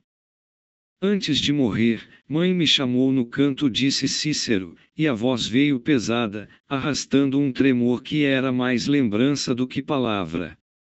Disse que o coronel me criou, mas que eu não era do sangue dele. Era de outro, um homem perdido de Deus e do mundo. Enquanto falava, os olhos dele fugiam de Raimundo, mirando o chão batido, como se quisesse enterrar ali o que dizia. No rosto, um traço ambíguo, mistura de ódio e piedade: ódio por ter sido forjado à imagem de quem o enganara, piedade por reconhecer no velho a ruína do que restava de humano. Cada palavra parecia uma pedra tirada do peito, mas também uma ferida aberta que doía por dentro. Raimundo sentiu o coração prender o passo. Olhou o irmão como quem encara um espelho que devolve o avesso. E tu, mesmo assim ficou? Fiquei, respondeu Cícero, num fio de voz. Porque o velho me quis e ainda nos quer. Me deu o nome, me deu palavra. Achei que isso era o bastante. Mas não é, murmurou Raimundo. Sangue chama. E verdade também. Um vento entrou pela janela e apagou a chama da vela. No escuro, o silêncio pesava feito reza maldita. Raimundo levantou-se, abriu o pano da janela e apontou o queixo na direção da casa grande. Tem um cofre escondido lá. No quarto do velho. Atrás da estante. Vi com meus próprios olhos. Cícero permaneceu calado. Mas o olhar que lançou ao irmão era de quem já sabia, de quem há tempos carregava o mesmo pressentimento. Talvez o coronel tivesse deixado pistas de propósito, como quem, cansado do próprio fardo, espera que outro venha abrir o baú dos pecados que já não consegue guardar. E o que tu acha que tem lá dentro? Perguntou, a voz rouca. Não sei, respondeu Raimundo, quase num sopro. Mas desde o sumiço de Genoveva, mãe carrega um olhar que não larga. E o velho tranca aquele quarto como se lá dormisse o próprio juízo. Ficaram quietos. O silêncio do terreiro era tão profundo que se podia ouvir o rumor da noite respirando. Lá fora, um galo cantou fora de hora, como se pressentisse o início de alguma coisa ainda sem nome. Enquanto isso, Luzia caminhava com lentidão. A barriga já se desenhava sob o vestido gasto, e o rosto, antes tenso, trazia uma serenidade nova, mistura de medo e esperança. Raimundo a observava com devoção muda, sentindo dentro do peito o mistério de ver nascer uma vida enquanto o passado, na casa grande, se armava para desabar. Cada gesto dela era promessa e também lembrança do que se perdera. Cícero, ao ver a barriga crescer, sentia-se dividido, uma alegria mansa e uma pontada funda de culpa. Sabia que Luzia carregava o futuro, e que, por algum desígnio da vida, o sangue dos dois irmãos mesmo sem saber como se misturava na mesma história. Era como se tudo, desde o princípio, conspirasse para aquele instante em que a terra, a vida e o pecado se encontravam. O coronel, por sua vez, definhava. As feridas antigas, aquelas mesmas que Zé Preto um dia dissera serem castigo divino, haviam voltado a comer-lhe a carne. O corpo, outrora duro como a terra seca do verão, agora se abria em úlceras que fediam a pus e arrependimento. Passava as noites em claro, gemendo baixo, sentindo o tempo devorar-lhe o que restava de vida e poder. Dizia-se que o ferro da porta guardava mais que segredos, guardava o espírito de quem ousara trair os vivos e os mortos. Naqueles dias, cada um, à sua maneira, esperava, Raimundo, o chamado da verdade, Cícero, o perdão do sangue, Luzia, o nascimento que se anunciava, e o coronel, o juízo que finalmente batia à sua porta. O silêncio daquela noite pesou feito coberta de chumbo. Nem os sapos cantavam nos brejos, nem o galo insistiu mais. Tudo calado. Como se o mundo soubesse que a hora era de escutar os fantasmas. O vento se arrastava manso, e o velho capataz, de olhos gastos e alma cansada, despertou sobressaltado do sonho em que Antonina, sua amada morta, vinha envolta em claridade leve, pedindo-lhe que não deixasse Raimundo desistir da verdade. A verdade dorme na terra, mas acorda no coração dos que lembram, ela dissera, e o homem, com o peito trêmulo, entendeu que o tempo dos segredos se acabava. Raimundo dormiu pouco.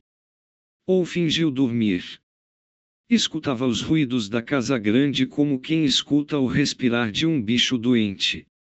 Sabia dos passos do coronel, do jeito que ele trancava a porta do quarto, da chave escondida no fundo da gaveta, debaixo das camisas bem passadas, dobradas por mãos que já não estavam mais ali.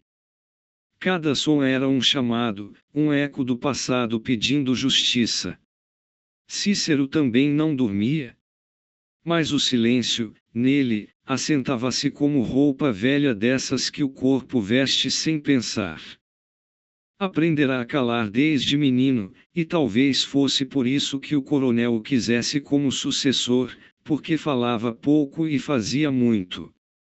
Mas naquela noite, sob o luar esgarçado, os dois se encontraram na beira do terreiro. Raimundo trazia nos olhos a fome da resposta. Cícero, o olhar baixo, mas firme. A chave fica lá mesmo? Perguntou, sem rodeio. Raimundo assentiu com a cabeça. Depois que ele dormir, eu entro.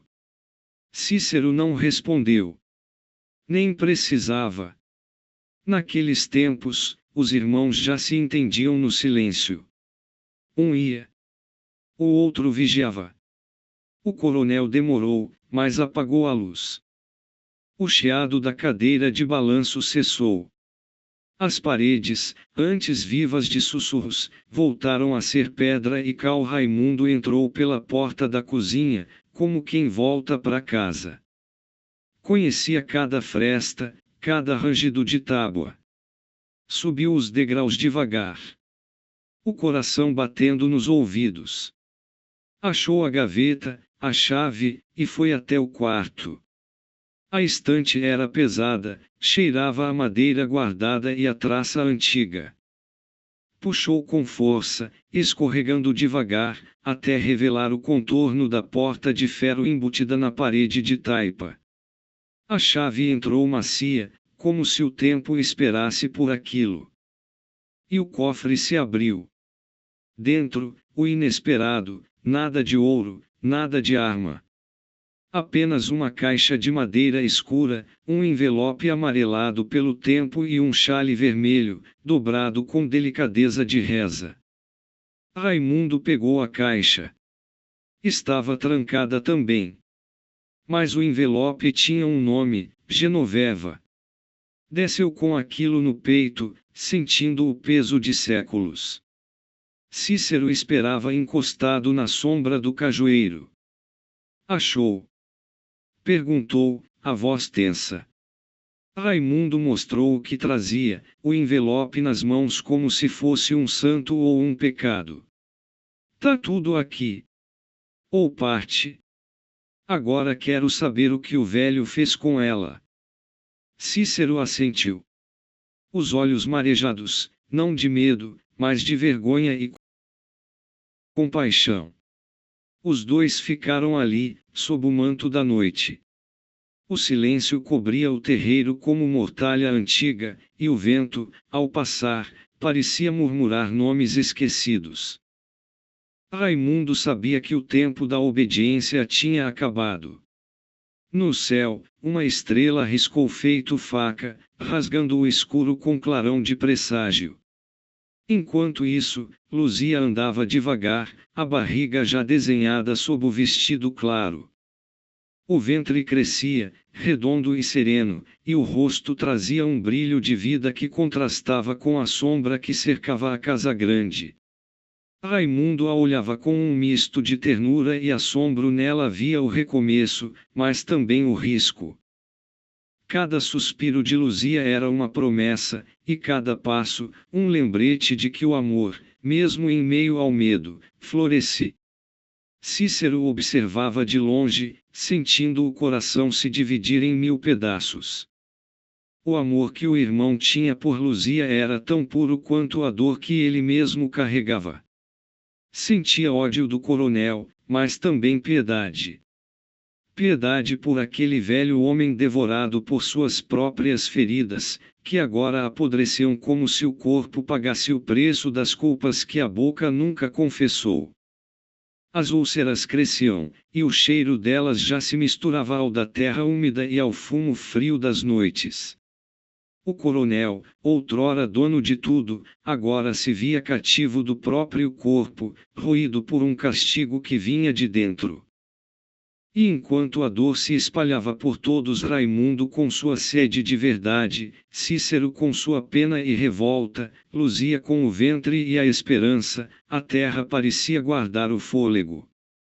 Algo estava por vir, e o vento, em seu sussurro antigo, parecia repetir o nome que dormia há anos atrás da estante, Genoveva.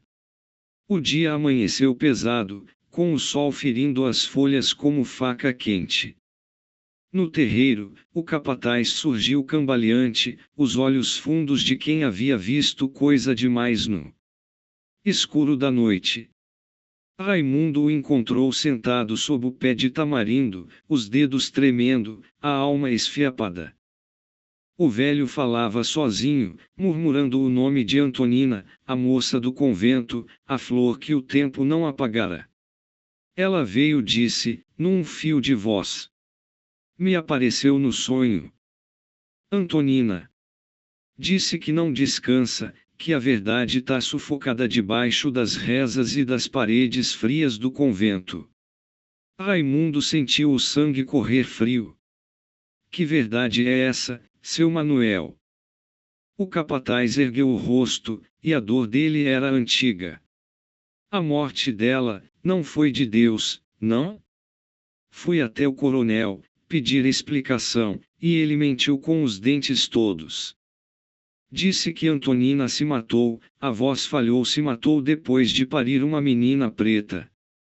Disse que a criança era minha, e que a vergonha foi dela, não dele. O velho cerrou os punhos, os olhos cheios de lágrimas que queimavam como fogo. Mas eu sei. Eu sei que foi ele. Que foi o mesmo homem que mandou enterrar Genoveva, que mandou calar Rosinha, que agora apodrece por dentro com as feridas do inferno. Raimundo o segurou pelos ombros, sentindo o tremor do desespero. O senhor viu a menina? Não, meu filho, o capataz chorou, a voz desmanchando, nem o corpo dela deixaram eu ver. Disseram que o convento fechou as portas, que o corpo foi levado, e o nome dela riscado dos livros. Mas Deus me mostrou no sonho, ela pedia justiça. Dizia Prate, Raimundo, que o sangue dos justos não seca. Naquela tarde, o capataz subiu até a varanda da casa grande, arfando. Encontrou o coronel sentado, envolto no cheiro das próprias feridas. O velho levantou os olhos, sem surpresa. Veio saber de Antonina. Pois saiba, ela se matou, sim. Se matou de vergonha, depois que pariu a filha de um negro. As palavras bateram como pedrada. O capataz cambaleou, os olhos inflamados. Maldito! Gritou, avançando, tu matou minha flor, tu roubou minha vida. O coronel tentou se erguer, mas o corpo lhe negou. Ainda assim, a voz saiu fria, venenosa. Se fosse por mim, tu já tava morto há muito.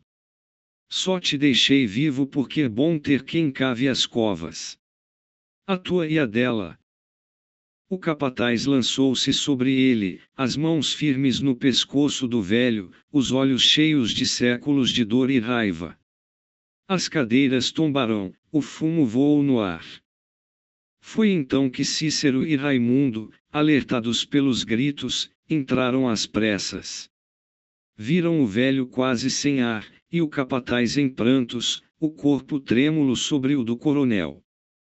Solta, pelo amor de Deus! Gritou Cícero, agarrando o braço do capataz. Raimundo o ajudou, puxando-o com força. O velho capataz caiu de joelhos, chorando como criança. Ele matou ela, matou minha Antonina, e ainda diz que ela pecou. O coronel, tossindo, levou a mão à garganta e cuspiu sangue. Os olhos fundos, marejados, encararam os três. Pecado é viver demais, capataz, e tu já viveu o bastante. Cícero, tomado de raiva, deu um passo à frente, mas Raimundo o conteve.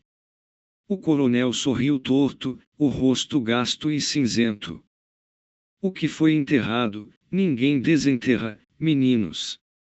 Essa terra come tudo. Até a verdade. O silêncio voltou, denso como lama. O capataz foi amparado pelos dois irmãos até o terreiro. O velho chorava sem som, a alma pendendo do corpo. O céu, nesse instante, escureceu de repente. O trovão ribombou ao longe, e a chuva caiu fina, lavando o sangue que escorrera das mãos dele. Raimundo olhou para o horizonte e sentiu a história não estava terminada. Só começava. Quando a chuva cessou, o terreiro exalava cheiro de barro fresco e sangue lavado. O coronel, trancado no quarto, gemia entre os lençóis manchados, enquanto o capataz, exaurido, jazia calado sob o alpendre. Cícero, porém, não suportava mais o silêncio. Havia algo queimando por dentro, um fogo de dúvida, de vergonha e de raiva contida. Na manhã seguinte, ele foi até o quarto do velho. A porta se abriu com um estalo seco, e o cheiro de remédio, suor e ferida o atingiu como lembrança ruim. O coronel estava sentado, as mãos trêmulas sobre o cobertor. Pai, começou Cícero, a voz pesada, o olhar fundo. Quero saber a verdade. Sobre Antonina. Sobre essa menina preta. Sobre Genoveva. Sobre todas as mulheres dessa família que o senhor enterrou em silêncio. O velho ergueu os olhos, e neles havia o resto do orgulho que o tempo ainda não consumira. Tu não entende, menino.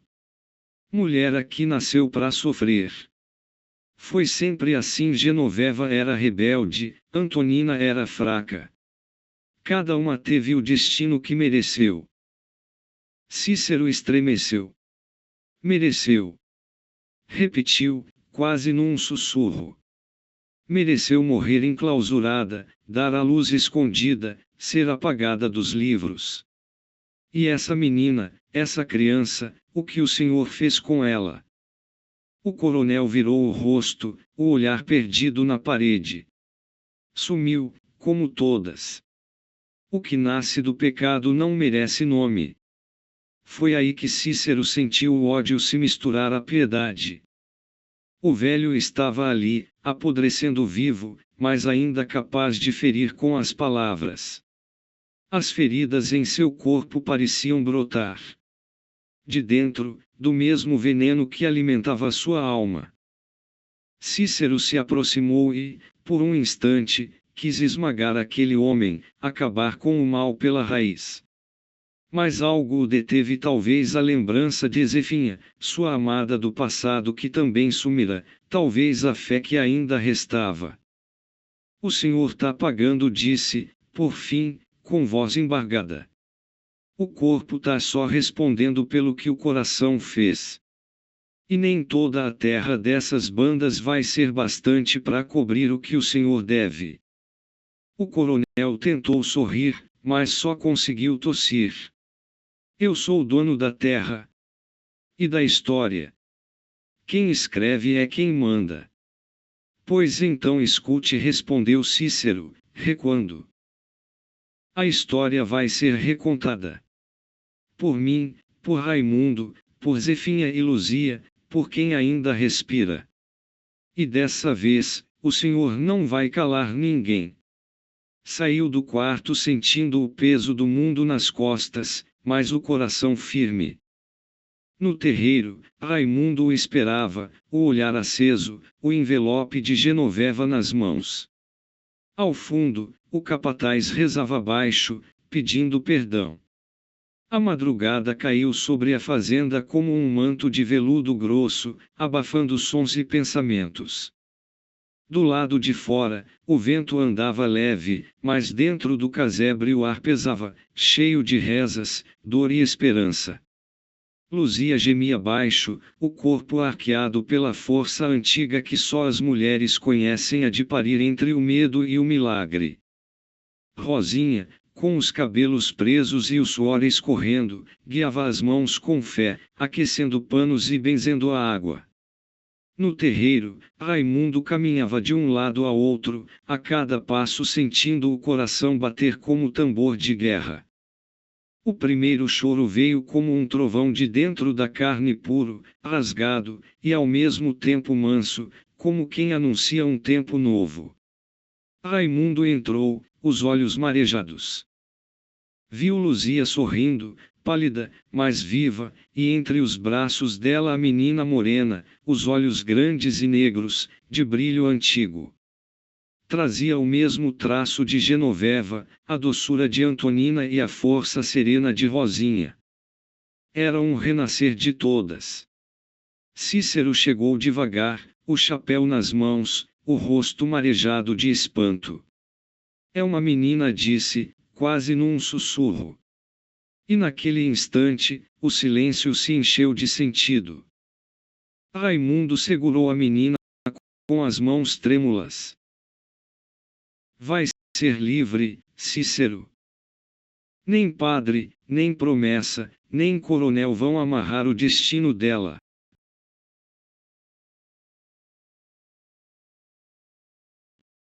Cícero, com os olhos baixos e o peito pesado, demorou-se a responder.